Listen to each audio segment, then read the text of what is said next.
Hey guys. So, hi.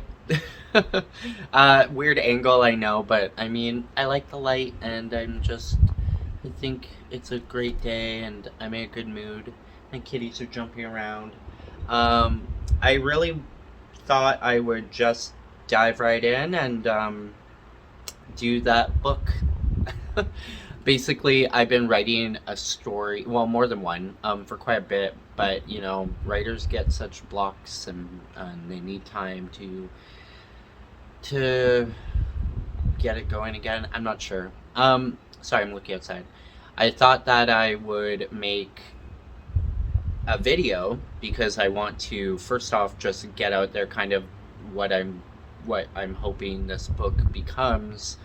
I'm hoping the only reason I've ever wanted to write is just because if it could help anyone, one person out there, that's all I care about. I've always said that for quite a few years now. So, I mean, it's time maybe to get my ass in gear and get those things happening. No idea how yet.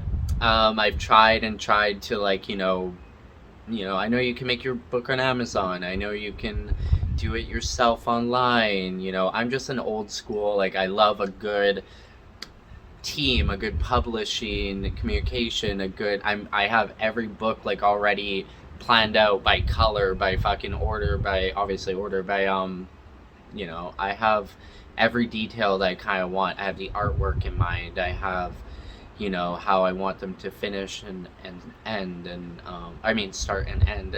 Sorry. And yeah, so I figured I've been talking about it for so long, I might as well get reading this chapter. It's actually a prologue. Prologue? Yes. Sorry, I get confused sometimes between prologue and epilogue. But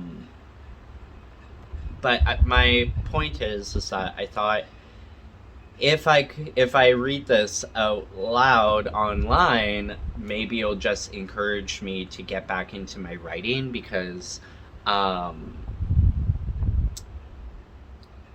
haven't read it for a little bit. And the Virgo mind or an artist's mind, you always think, oh shit, I should change that, I should fix that, I should make this better. The thing about this prologue is that I think I finished it in a way that I love it. I think it's exactly the way I want it to be. So hopefully reading it again, I won't be trying to change anything or judge myself. So we'll see what happens. And again, I'm just hoping that it influences me and encourages me to at least continue some more chapters. I've got probably 16, I want to say. I don't know, but they're not all exactly finished. But I mean, here goes. So this is my novel. I call it a novel, prologue. I actually have a full title to the books and everything. I just haven't gone to that stage quite yet. And yeah, I hope you like it. And here it goes. I'm just looking at my laptop, so if I'm not paying attention to the camera, that's why. Okay? And hopefully you can hear me. Anyway.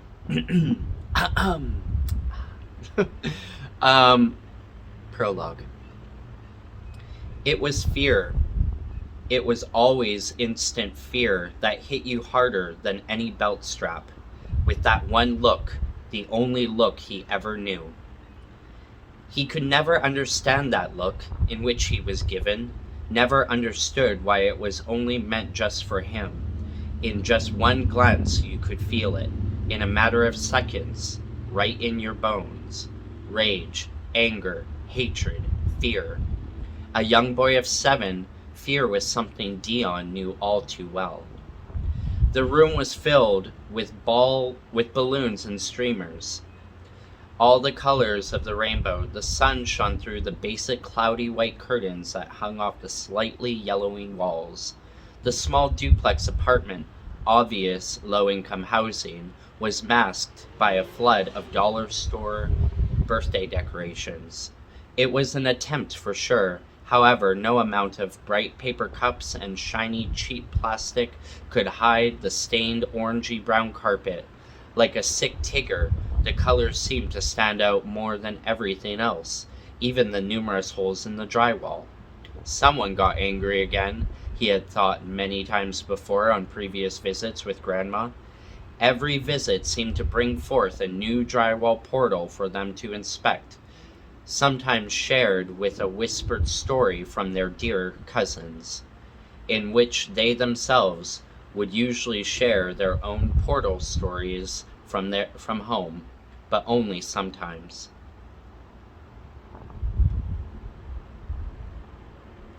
Even with the dingy storm clouds filling the room, engulfing us in the second-hand smoke of the 90s, that carpet still stood out the most.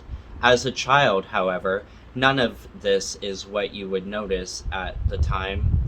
Nothing is a happier distraction than a birthday party in any given circumstances. This one in particular, for one little boy. Nothing felt cheap or off-color to him in this very moment, one he wanted to freeze in time with the unknown superpowers he had wished he possessed. It seemed like there were so few of these happy distractions. Even the bouncy house set up in the living room couldn't save the moment.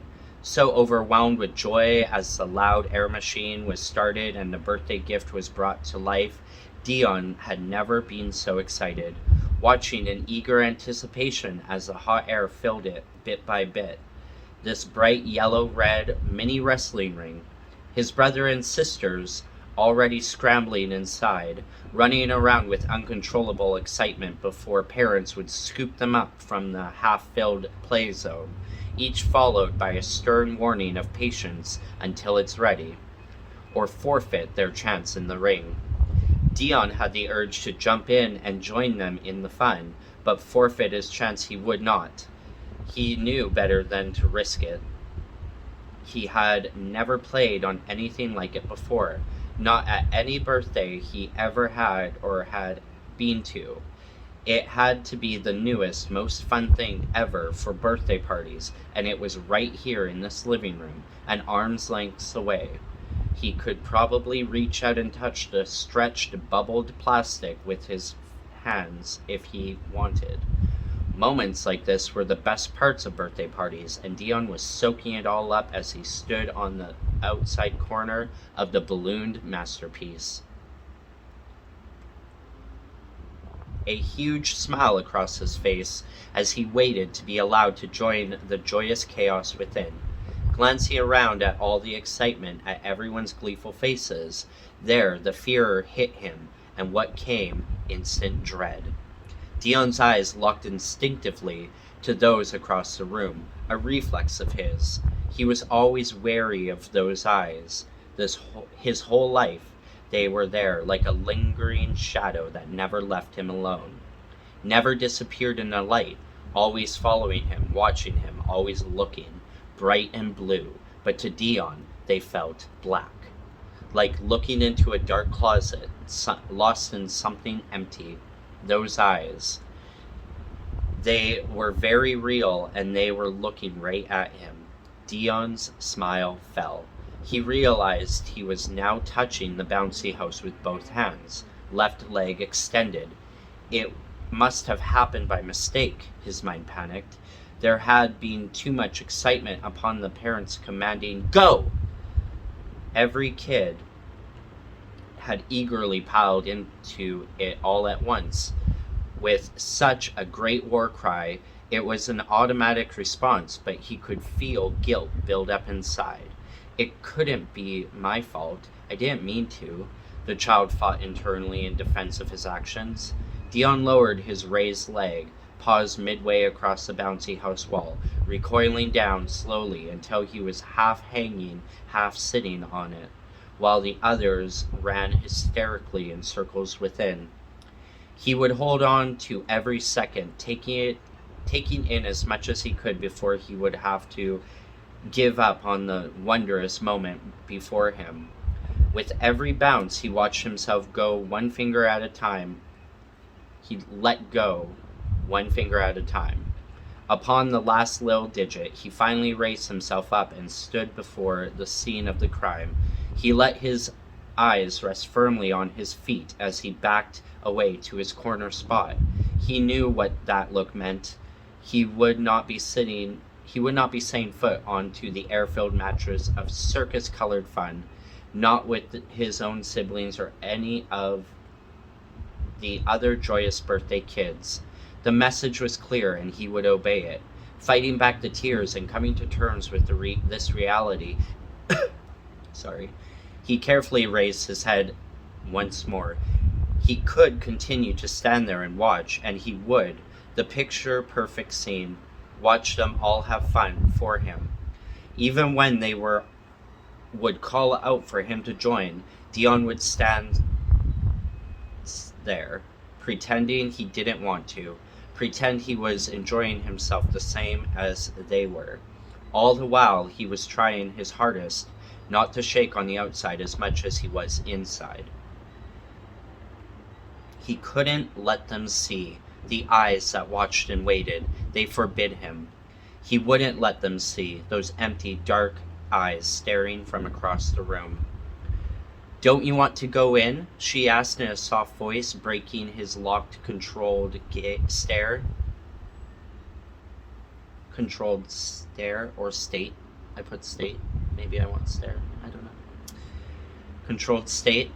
Dion looked up to see a woman's puzzled face staring down at him, a feature he seemed to commonly find on it.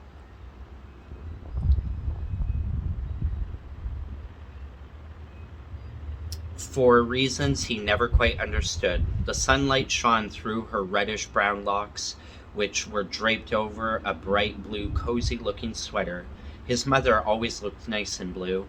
It makes her eyes sparkle, he thought, staring back into them. They didn't look black, not one bit. "So," she prodded him intently. Breaking their gaze, Dion gave a quick glance to the other side of the room, to the ever-watching eyes, looking for permission. He got none. "No thanks, I'm fine here." He noticed his mother retracing his glance. There he saw it again, the fear, that flash of betrayal behind her eyes. But it was masked quickly with disappointment and annoyance. With a small scowl, his mother gave a not-so-subtle headshake. She was always a bit braver in a crowd. Kneeling down in front of her son, she stroked his mousy brown hair behind his ears, and the soothing touch of her hands seemed to calm all his troubles in that moment. "You can go play if you want. It's okay," she cooed, staring intently into his honey brown eyes. He wished it were true. The child gazed back in questioning wonder. Why was she doing this? His eyes pleaded to her, begging for a real response. Through some unseen connection perhaps they only shared, the child searched his mother's face for some indication of understanding. Anything. "Please, Mom." But she gave him nothing. Defeated, his gaze landed back onto the funhouse distraction. "I'm fine here," he repeated in barely a whisper, not daring to risk another glance in her direction. Dion could feel his eyes moistening in defiance of his words. He was losing control. Without another word, he felt her rise. Her thin lips pressed lightly against his forehead, and then she was gone, off towards the kitchen, her auburn hair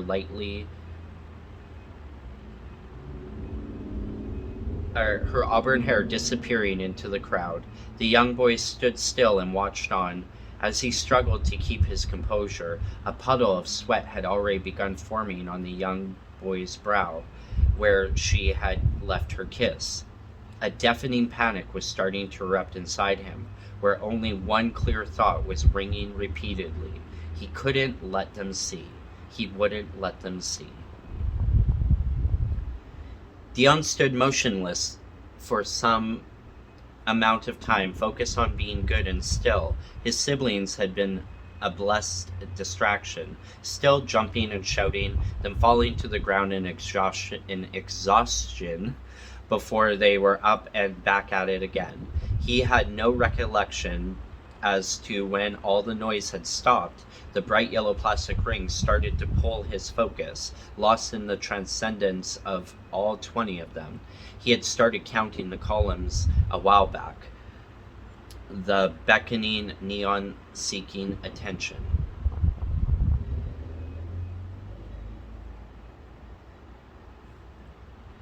Then, somewhere in that moment, much like the creeping stillness, everything started to lose its glow. The colors were fading, or were they swirling? The edges of the scene seemed to be turning gray, and the inky blacks fading inwards and in towards the centers. No, not the center, somewhere else. There was something else there in the ink, but he could only make it out. But he couldn't make it out. It was hard to look at it. It hurts to look at it. He was lost now in a nothingness of some kind, like he had shrunken down inside a giant crystal ball filled with fog and silence. Somewhere in the void, a rising chorus of happy birthday erupted into the deafening air, piercing the child's mind, rushing into the little boy like oxygen, setting him free. Everything around him snapped back. The room now shock-filled with guests singing harmoniously.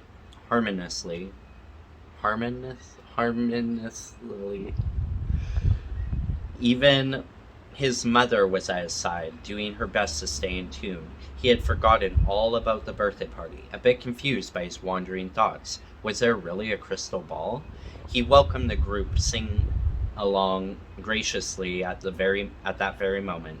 Everyone was now all around him, gathered for a show of sparklers and frosting as the birthday cake was marched in, as if everything hadn't been close to crumbling down in those few short seconds. Dion gave a silent, wishful thank you for this distraction to gain a grip on himself, as he eagerly joined in song. The name of the birthday boy was being shouted out now, while the chorus enveloped the room in joy and excitement, something Dion clung to. He cherished the moments of laughter, of peace, and when he would almost forget.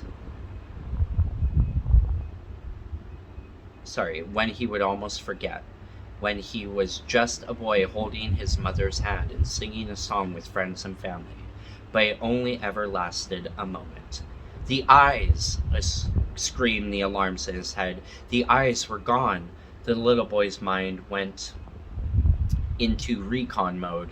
On high alert now, Dion routinely scanned the room. He felt his nerves begin to creep as he forced out the next chorus line. His lips quivered on each word. The hair on the back of his neck started to rise. He knew even when unseen, the eyes were always watching, as if they'd sensed his short-lived moment of happiness. The eyes had already disappeared into the choir of bodies, lurking in the shadows, making its way along the walls of the room. He could feel the heavy presence long before it had reached him, the dark figure making its way through the synchronized crowd, moving effortlessly among unseen eyes. The warmth in his mother's presence started fading into numbness. Dion froze in place when a giant hand to his right reached out and placed it upon his delicate shoulder, rough and calloused. All good felt feeling within the small boy was instantly sucked away. One sharp squeeze, and the child was no longer singing. His knees started to quiver under the weighted palm, crushing his soul deep into the floor under his feet. He fought back the dark emotions and tears brimming his eyelids. Dion's eyes slowly rose up and up until they were firmly set upon the dark void standing above him. Beyond its mask, they locked onto its true face lying within. Bright blue eyes pierced down at him, accompanied with a wide, sinister grin. Dion's sweaty grip tightened in his mother's hand, grasping for any feeling of comfort that remained. Unbeknownst to her, she resonated nothing back. Icy chills collapsed down the boy's spine as a deep echoing tone emerged from the monster's jaw, as his father mouths to him the words, "Happy birthday to you." End scene. Anyway, that's my little prologue. Of course, reading it back, I'm like, am I even reading this right? Like, you know, I just have so many like unknowns. But you know, usually when you read it properly, it will resonate differently. So I'll put the link down below in the description, and if you guys want to check it out, go for it. If you guys have comments and thoughts, go for it. If they're mean and shit, I'm just not gonna care or pay attention. But you know, writing is simply rewriting, and I just wanted to finally put it out there and see what comes of it, and motivation. And if anyone wants to just talk about like ideas and stuff of how I can create it into a full novel and everything, feel free. Okay, love you guys very much. Thanks for not reaching out, but thanks for being here, and hope you have a great rest of your sunny, beautiful, bright day. Talk to you later. VirgoStar out. Peace. Peace be with you, brother.